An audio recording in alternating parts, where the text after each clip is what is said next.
오늘 날씨가 화창하죠? 예. 자, 우리 기독교의 중심에는 십자가가 있습니다. 우리가 예수님을 믿는다고 할 때 우리가 믿는 예수님은 십자가에 달리신 예수님입니다.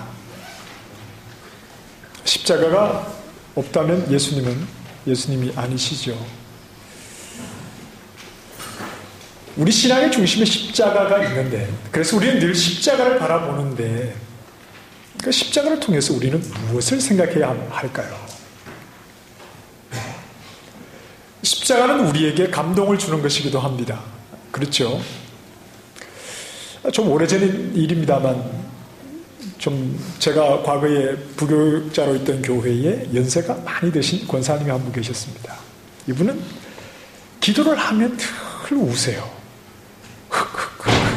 하고 항상 기도를 할 때마다 그렇게 우세요. 새벽이건 금요일 밤이건 우는 것도 한 번씩 우셔야지. 늘 그렇게 우시면 도대체 왜 저렇게 우시나. 그래서 제가 권사님 왜 이렇게 우세요? 그랬더니 권사님이 이런 말씀을 하세요. 예수님의 십자가를 생각하니까 너무 예수님의 고난이 얼마나 힘들었을까. 이 손가락 이 가시에 찔려도 그렇게 제 손이 아픈데 예수님이 십자가에 손과 발이 못 박히셨으니 얼마나 아프실까. 그 고난을 생각하니까 그냥 눈물이 계속 나온다고 그렇게 말씀을 하세요. 이 말씀은 맞는 말입니다. 예수님의 십자가를 생각할 때 그 못 박힌 손과 발, 그 육체적인 고통이 얼마나 아팠을까를 생각할 때 참 고통스러우셨겠구나. 그렇게 해서 울 수 있죠. 그런데 성경이 우리에게 십자가를 바라보라고 이야기할 때, 십자가 지신 예수님을 이야기할 때 예수님이 당하신 육체적인 고통, 그것을 생각하라는 말은 아닙니다. 여러분 초대를 받았습니다. 그래서 초대한 집에서 멋진 그릇에 맛있는 음식을 담아서 냅니다. 그러면 우리는 무엇에 집중을 해야 합니까? 그릇이 너무 예쁘네요. 그러면 돼요. 그리고 초대한 사람이 기다리는 말은 음식이 너무 맛있습니다. 이렇게 얘기를 해야 되는데, 음식은 생각도 하지 않고 그릇이 너무 예쁘네요. 그릇을 들었다 놨다 하면서 이거 어디 겁니까? 이건 예의가 아니죠. 예쁜 그릇에 담아낸 이유는 음식을 더 먹음직스럽게 하고 맛있게 하기 위해서 담아낸 것입니다. 우리가 예수 그리스도의 십자가를 생각할 때 예수님의 죽으심, 그 육체적인 고난에 대해서 당연히 생각을 해야 되죠. 그러나 십자가를 우리에게 말씀하시면서 하나님께서 우리에게 이야기하시고 싶은 것은 예수님이 얼마나 육체적으로 고통스러웠는지 아느냐, 이것이 아니라 그 십자가를 통해서 주시고자 하는 의미가 따로 있다는 것이죠. 1세기 그리스도의 사도들이 십자가 복음을 전할 때 그들이 무엇을 강조했을까를 생각을 해보면 됩니다.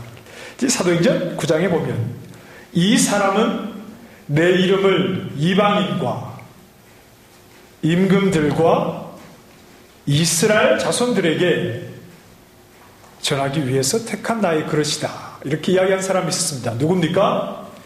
사도 바울이죠. 이방인과 임금들과 그리고 누구라고요? 이스라엘 자손들 역시 사도 바울을 통해서 예수 그리스도의 복음이 선포되어야 했는데, 사도 바울이 전했던 십자가의 메시지의 핵심이 뭘까? 한두 구절을 가지고 말하기는 쉽지는 않겠지만 사도 바울이 전했던 십자가 복음의 핵심적인 내용 가운데 하나는 이것이죠. 로마서 3장 21절, 우리가 잘 아는 말씀입니다. 이제는 율법 외에 하나님의 한 의가 나타났으니 곧 예수 그리스도를 믿음으로 말미암아 모든 사람에게 미치는 하나님의 의다.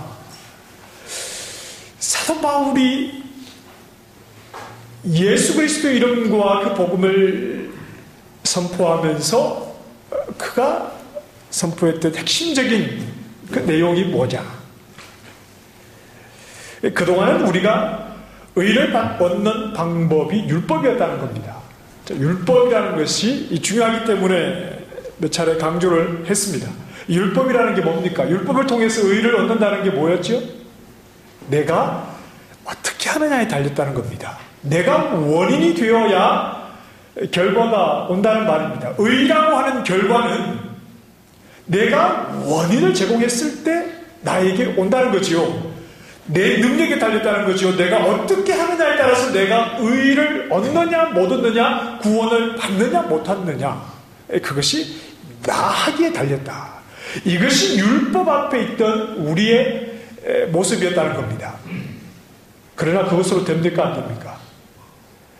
율법 앞에서 내가 열심히 뭔가를 해서 구원을 얻어낸 사람이, 의를 얻어낸 사람이 한 사람이라도 있었습니까? 없었습니까? 없었죠.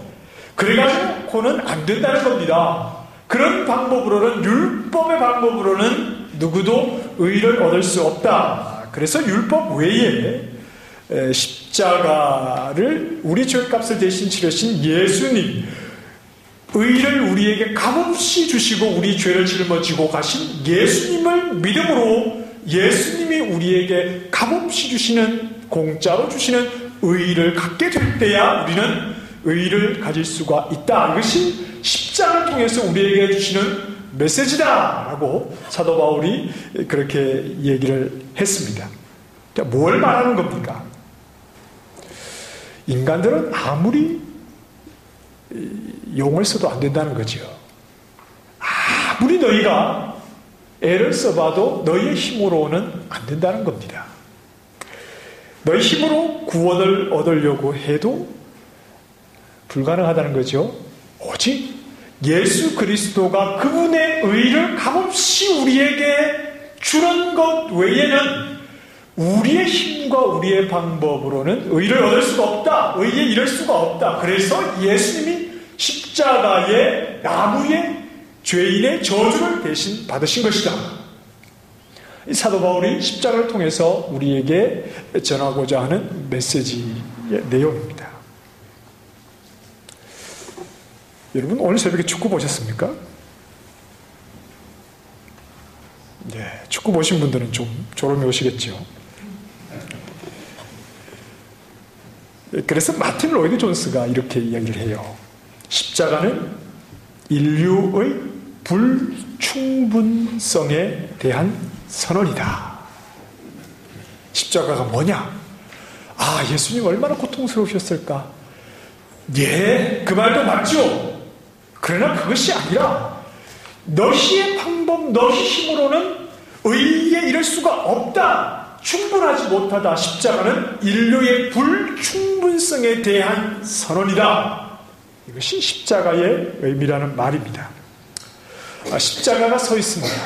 십자가가 서 있는 한 사람은 스스로에게 실망하라는 말입니다. 여러분, 십자가는 우리의 자존심을 짓밟습니다. 십자가는 우리의 자존심을 짓밟는 겁니다.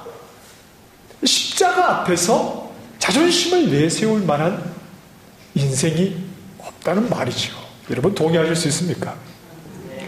십자가 주신 예수님을 믿고 따른다고 할 때 스스로의 힘으로 무언가를 이루어낼 수 없는 인간에게는 가능성이 없다는 것을 고백한다는 말이 십자가를 따르는 것입니다. 우리는 십자가를 바라볼 때 늘 그 생각을 해야 합니다. 다른 것보다 불충분하구나. 내가 하나님 앞에 불충분한 존재였구나. 하나님께 만족을 드릴 수가 도저히 없었던 존재였구나. 이것을 늘 생각을 해야 한다는 말입니다. 예수님을 믿는 성도들은 자존심을 내세우는 사람이 없어요. 그렇죠? 자존심을 내세우는 사람이 없습니다.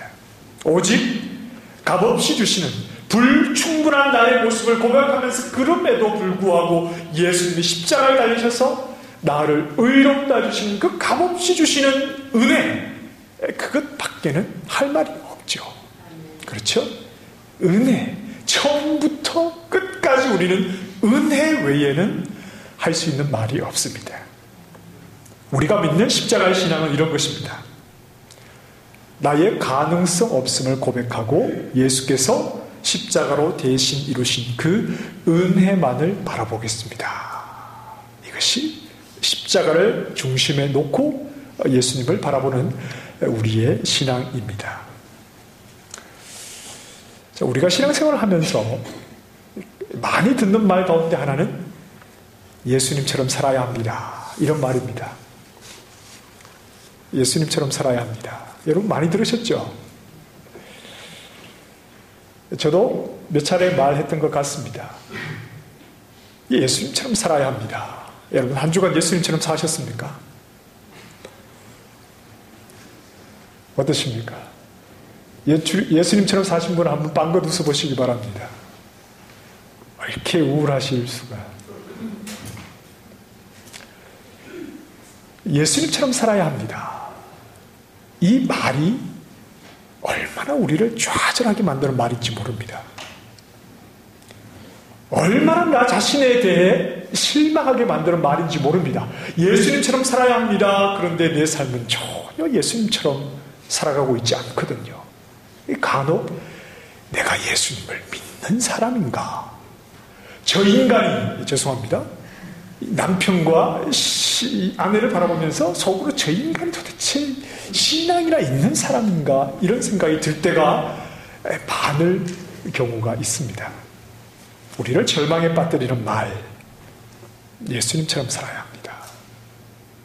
요즘 말로 예수님은 우리와 클래스가 다르죠.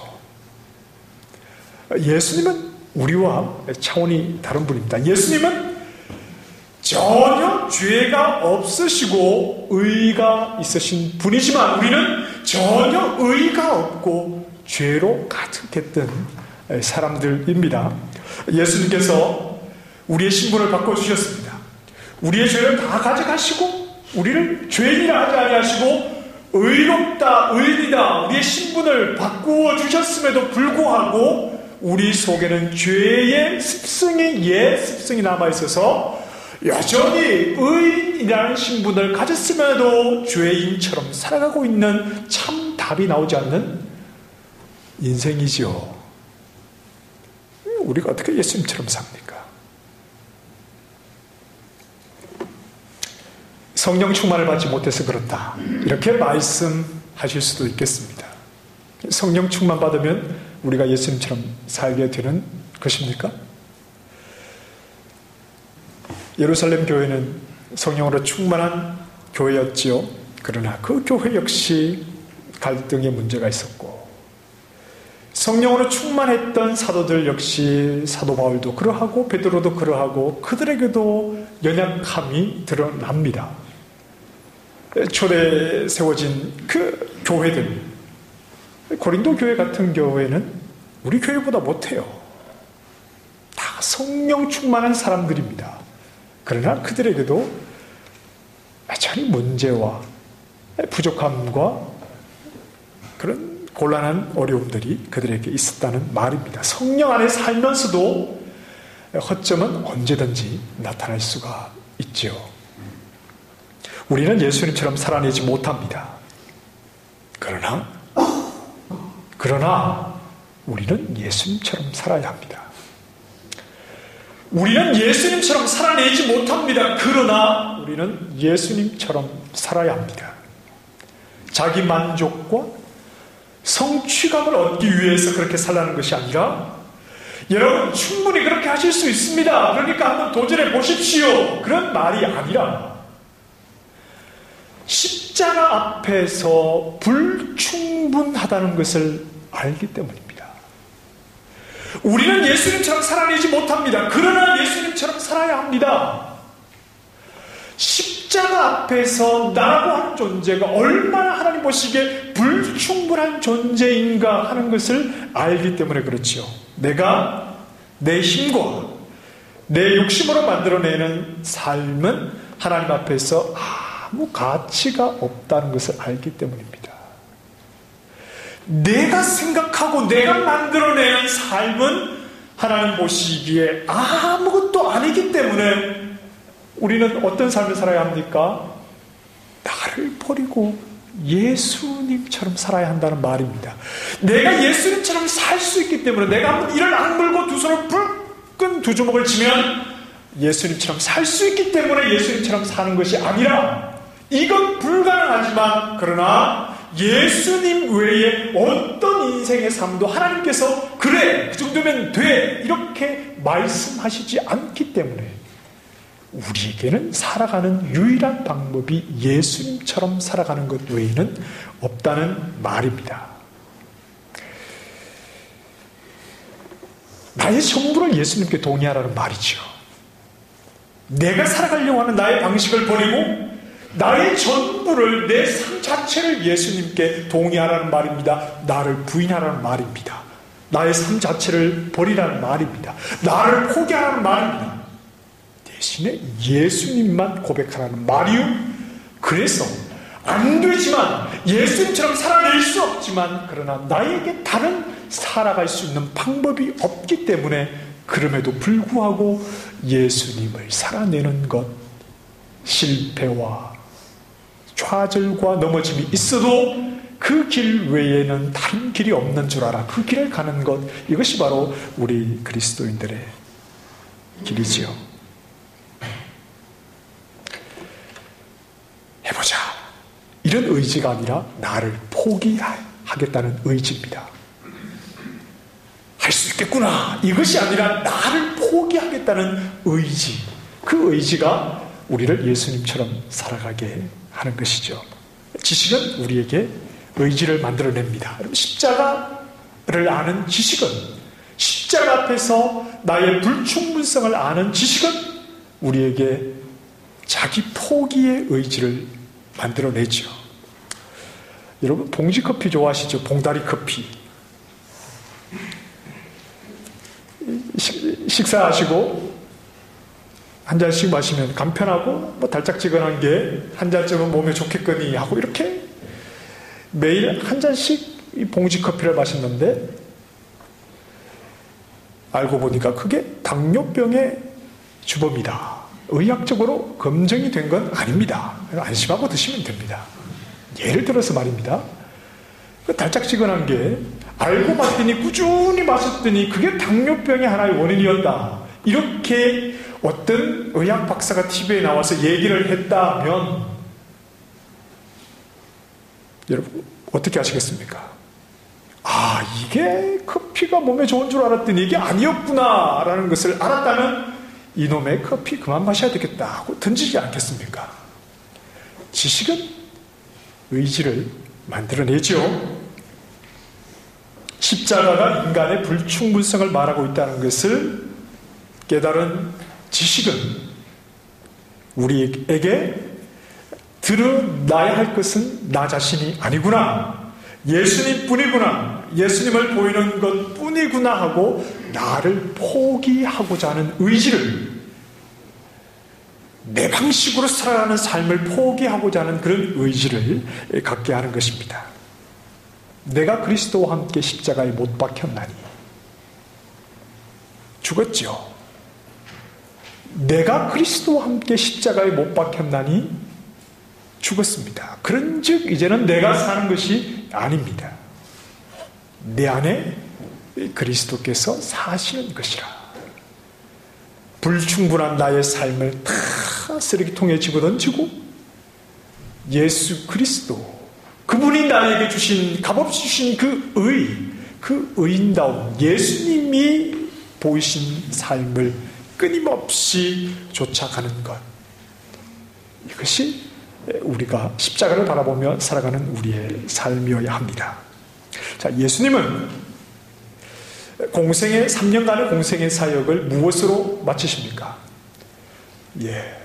물론 부활도 있지만 십자가로 예수님의 공생의 사역을 마무리하십니다. 이 3년의 공생의 사역을 걸어가신 방향은 언제나 십자가였습니다. 십자가를 바라보시며 이 길을 가셨습니다. 십자가를 향해 가시면서 예수님은 부지런히 가르쳐 주셨습니다. 부지런히 가르쳐 주셨는데 그 가르침의 내용이 뭐죠? 예수님이 가르치신 내용은 예수님 자신이죠. 예수님께서 가르치신 내용은 십자가 길을 가시면서 예수님이 가르치신 내용은 예수님 자신입니다. 여러분 잘 생각해 보십시오. 예수님은 십자가를 향해서 가시죠. 십자가는 무엇을 이야기한다고요? 인간의 불충분. 인간의 불충분을 증명하기 위해서 십자가 길을 가시는 분이 인간들에게 야, 좀 이렇게 좀 살아라, 저렇게 좀 살아라. 그렇게 가르쳐 보신들 하나님에게 어떤 만족이 있겠습니까? 멀리 갈 필요도 없이 제자들의 모습을 보면 예수님께 만족이 되었던 적이 있습니까? 그래서 예수님께서 가르치신 내용은 예수님 자신입니다. 불충분한 인생들을 대신해서 모든 일을 이루신 예수님 자신에 대해서 예수님은 가르치십니다. 6월절에 예루살렘에 올라오셔서 이제 6월절 명절을 위해서 올라오셔서 예수님은 줄곧 성전에 머무십니다. 그래서 성전 안에서 가르치신 내용이 마가복음 11장과 12장 말씀이고 오늘 우리는 그 마지막 부분을 읽었습니다. 예수님께서 예루살렘에 올라오시면서 세 차례나 자신의 죽음에 대해서 십자가를 말씀을 하셨죠. 당연히 예루살렘 성전 안에 계시면서 가르치신 것은 예수님 자신과 예수님의 죽음에 대해서 가르치셨습니다. 우리가 이 앞부분들을 좀 가르치신 내용들을 잠시 생각을 해보면 높은 자리에 앉는 것을 좋아하는 서기관들을 삼가해라. 그들에게는 심판밖에 없다. 판결의 대상이 심판이다. 이렇게 말씀을 하셨죠. 높은 자리를 추구하는 것이 심판의 대상이 된다는 말은 그 심판하시는 예수님은 낮은 자리에 계시기 때문이지요. 낮은 자리 십자가로 나아가시기 때문에 그 예수님을 말하는 성경을 가지고 섬기기 위해서 오시는 예수님을 이야기하면서 섬기는 자리에 내려가지 않고 말씀과 너무나 반대로 살아가고 있는 자들에게는 심판을 선언하시는 겁니다. 그리고 다윗 이야기도 하셨습니다. 그리스도를 가리켜서 내 주라고 고백을 했죠. 이것은 다윗이 후손으로 오시는 한 1000년 뒤에 후손으로 오시는 예수님이었지만 그러나 이것은 주님과 주님 하나님이 하시는 일이라는 것을 바라보고 자신은 곧 하나님 나라의 왕으로 오실 예수 그리스도에 대한 하나의 그림자였습니다 라고 하는 것을 고백했다는 말이었죠. 그리고 구약의 모든 계명을 하나님 사람 이웃 사람으로 정의하셨습니다. 모세의 율법이 예수님을 기록했다. 요한복음에서 그렇게 말하죠. 모세의 율법이 예수님을 기록하고 있으니 십자가의 예수님을 알게 될 때 그것이 하나님을 사랑하게 되는 이유가 되는 것이고 십자가의 예수님을 알게 될 때 이웃을 왜 사랑해야 되는지 그 원인이 예수님을 이해하는 것에서 나온다는 말입니다. 사두개인들은 부활을 의심했죠. 그래서 이 수혼법을 들고 나왔습니다. 형이 장자를 얻지 못하고 아들을 낳지 못하고 죽을 때 그 동생들이 형의 아내와 결혼을 해서 장자를 낳게 하는 것. 즉 이스라엘 남자의 운명은 장자를 얻는 것에 가장 무게를 두어야 한다. 결국 죽은 자들에게 부활 생명을 주시는 진정한 장자이신 그리스도를 바라봐야 할 것에 대해서 말씀을 하신 것이지요. 다 그리스도 얘기입니다. 다 예수님 이야기입니다. 예수님 자신에 대해서 예수님이 죽으심으로 우리 가운데 이루어진 일에 대해서 예수님은 11장과 12장에서 말씀을 하고 계시죠. 그리고 그 마지막 내용입니다. 성경은 윤리책이 아닙니다. 도덕책이 아닙니다. 성경을 읽고 착하게 살아야지. 아니요. 그럼 도덕책을 보셔야지요. 우리 보고 착하게 살라고 성경이 있는 것이 아닙니다. 성경은 한 인물에 집중합니다. 누구죠? 예수 그리스도에게 집중합니다. 그래서 예수 그리스도를 이해하느냐 이해하지 못하느냐가 성경을 바르게 보았느냐 바르게 보지 못했느냐 이것을 결정하는 기준입니다. 착하게 살아야지. 성경에 이런 말씀이 있으니까 착하게 살아야지.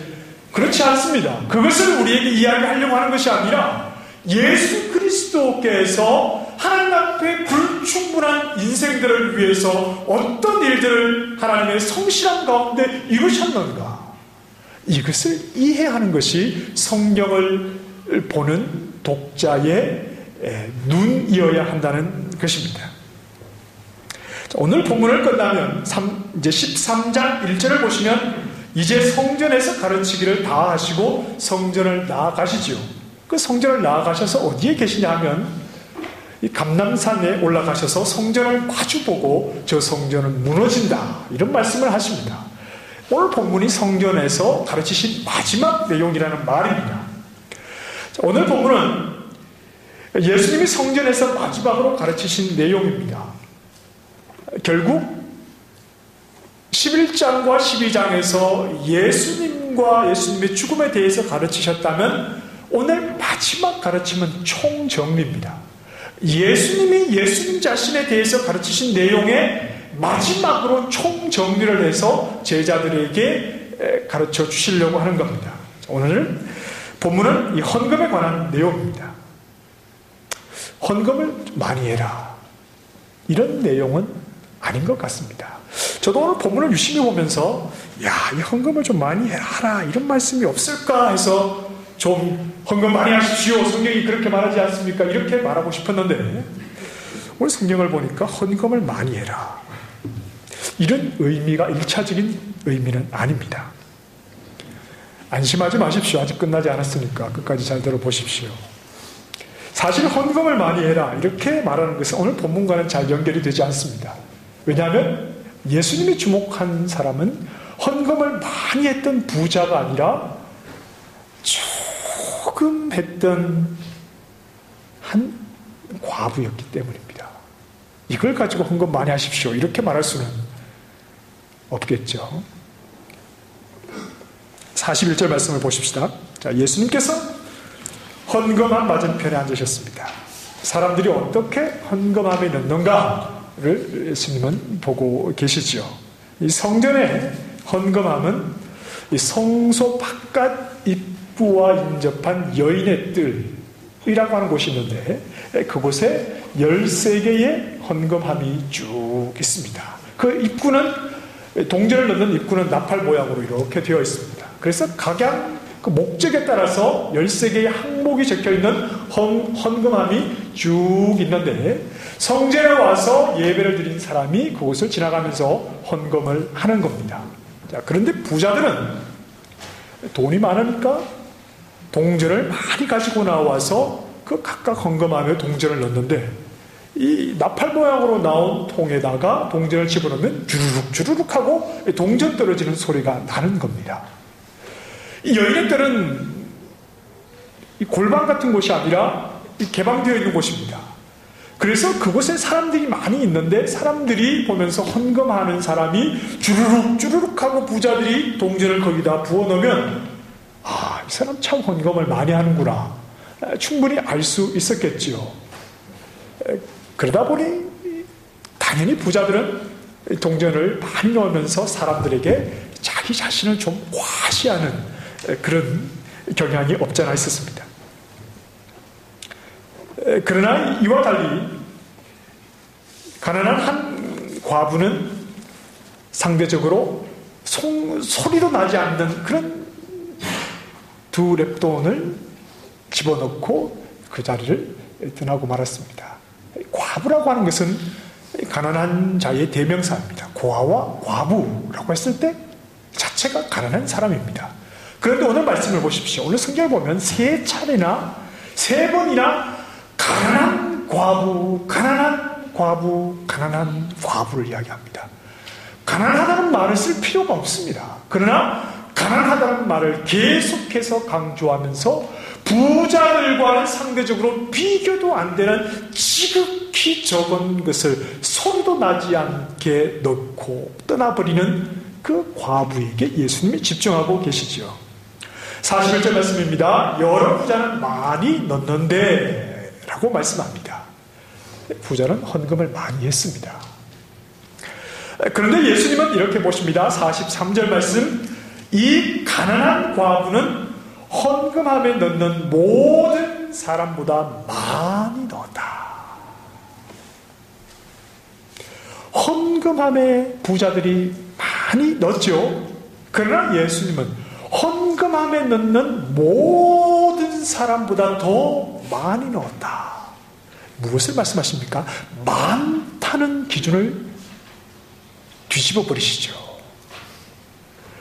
부자들은 많이 넣었습니다. 그러나 우리가 볼 때 과부는 소리도 나지 않게 적게 넣었습니다. 그런데 예수님은 어떤 사람보다 이 가난한 과부가 더 많이 넣었다라고 말씀하시면서 많다는 기준을 뒤집어 버리십니다. 44절 말씀에 그들은 다 풍족한 중에 넣었거니와 과부는 자기의 모든 소유 곧 생활비 전부를 넣었다. 예수님께서 말씀하시는 많다의 기준이 무엇입니까? 예수님께서 많다고 하실 때 그 많다는 기준이 무엇입니까? 과부는 자기의 모든 소유 곧 생활비 전부를 넣었다. 예수님이 많다고 하실 때 많다는 기준은 모든 것입니다. 모든 것. 모든 것이 아닌 것은 많은 것이 아닙니다.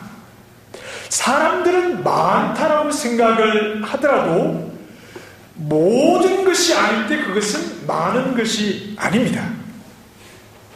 자, 많다. 이 말은 충분하다는 말이죠. 사람이 생각하는 많다. 사람이 생각하는 충분함. 그것을 예수님은 인정하지 않습니다. 사람의 방식으로 인정하지 않습니다. 불충분을 말씀하는 거죠. 사람이 생각하는 많다. 그것을 예수님은 아니라고 말씀하십니다. 왜냐하면 모두가 아니었기 때문입니다. 전부가 아니었기 때문입니다. 예수님이 인정하시는 충분함은 하나님 은혜에 자신의 모든 것을 맡겨드리는 것입니다. 생활비 전부를 넣었다고 했습니다. 생활비는 살아가는 데 필요한 것입니다. 생활비는 살아가는 데 필요한 것이지요. 생활비 전부를 넣었다는 말은 무슨 말입니까? 하나님께 살아가는 데 필요한 모든 것을 드림으로 내가 사는 것이 하나님의 은혜로 삽니다. 이것을 고백했다는 말입니다. 생활비는 살기 위해서 반드시 있어야 하는 겁니다. 그러나 생활비 전부를 넣었습니다. 이것은 생활비로 내가 사는 것이 아니요 하나님이 나에게 베풀어 주시는 은혜로 살아가는 사람입니다 하는 것을 이 과부가 고백을 했다는 말입니다. 하나님의 은혜가 나를 살게 하는 전부입니다. 이것을 고백하지 못하는 것은 결코 많은 것도 아니요 결코 충분한 것도 아닙니다. 이것이 십자가를 향해서 나아가시면서 마지막으로 성전에서 가르치신 내용입니다. 헌금 많이 해라. 예수님이 이 말씀을 하시고 십자가를 나가시겠습니까? 그게 아니라 무엇이 충분하고 무엇이 많은 것이냐? 하나님의 은혜로만 내가 삽니다. 내가 사는 전부가 하나님의 은혜입니다를 고백하는 것, 이것이 십자가의 예수님을 우리에게 보내시면서 하나님이 우리에게 원하시는 것이다. 원래가 불충분한 인간들, 무엇을 해도 불충분한 인생, 그들에게 요구하는 것, 그래서 너희를 대신해서 십자가로 가는 그 예수님 하나님의 은혜 앞에 나를 살게 하는 것, 생활비가 아니요 하나님의 은혜입니다. 이것을 고백해야 한다는 말씀입니다. 자, 우리는 생활비 전부는커녕 11조도 손이 떨려서 못합니다. 제대로 못하지요. 계산이 안 나오는 겁니다. 11조를 하고 싶긴 한데 11을 바쳐버리면 이 계산이 안 나오는 거예요. 계산이 어떻게 사나? 계산이 안 나오죠. 하나님의 은혜를 모르는 겁니다. 하나님의 은혜로 살아가는 것을 모르는 것입니다. 우리의 영도 우리의 육도 하나님이 책임지시고 그의 은혜로 우리를 이끄신다는 사실을 모르기 때문에 계산이 안 나오니까 10의 1을 하나님께 바치지 못하는 것입니다. 여러분, 지난 날들을 돌아보십시오. 계산으로 사셨습니까? 내가 계산한 대로 살아오셨습니까? 지금까지 살아온 시간들이 철저하게 내 계산대로 그렇게 계산기 두드리면서 그렇게 계획하신 대로 살아오셨습니까? 아니지 않습니까? 하나님 은혜 아닙니까? 은혜로 살아오지 않으셨습니까? 이것을 고백할 수 있어야 합니다. 지금까지 지내온 것 주의 크신 은혜라. 한이 없는 주의 사랑 어찌 이루 말하랴. 자나깨나 주의 손이 항상 살펴주시고 모든 일을 주 안에서 형통하게 하시네. 우리의 고백이길 원합니다. 은혜 가운데 살아가고 있잖아요. 계산 속에 살아가는 것이 아니라 은혜 가운데 산다는 것을 내가 지금 그렇게 경험하고 있지 않습니까? 우리의 영을 책임지시는 분이 우리의 육도 왜 책임을 안 져주십니까? 모든 것을 맡기고 의지하면 되는 것이지요. 믿음으로 사는 자는 하늘 위로 받겠네. 믿음으로 살아야 위로를 받지요. 위로를 주시면 믿음으로 살겠습니다가 아니라 하나님을 보여주시면 제가 안심하고 맡기겠습니다가 아니라 믿음으로 보이지 않는 여백을 채우면 하나님의 은혜가 우리를 붙드는 것 아닙니까? 이렇게 용기가 없고 이렇게 믿음이 없어서 어떻게 하나님의 은혜를 맛보며 살겠습니까? 어떻게 하늘의 위로를 맛보며 살겠습니까? 10의 1 없어도 사는데 아무 지장 없어요. 그러나 믿음으로 드리면, 계산은 안 나와도 믿음으로 맡기고 드리면 하나님의 역사를 보게 됩니다. 그까짓 그 물질에 우리의 고결한 신앙 양심을 팔지 마십시오. 그래 가지고는 별 볼 일 없어요. 그래 가지고는 하나님의 은혜를 경험할 수 없어요. 우리는 십자가 은혜를 바라보는 자들입니다. 전부가 아니면 부족합니다. 모든 것이 아니면 충분한 것이 아닙니다. 하나님 앞에 아무것도 아닌 인생, 그러나 예수 그리스도의 십자가가 나를 구원하셨으니 나의 모든 것을 주님께 내어드립니다. 하나님의 은혜만을 의지하여 살게 하여 주시옵소서. 고백할 수 있는 믿음 되시기를 원합니다. 이 믿음, 하나님이 채워주시는 하늘의 놀라운 은혜와 위로가 가득하기를 간절하게 소망합니다. 기도하겠습니다. 십자가 앞에 우리의 불충분을 고백합니다.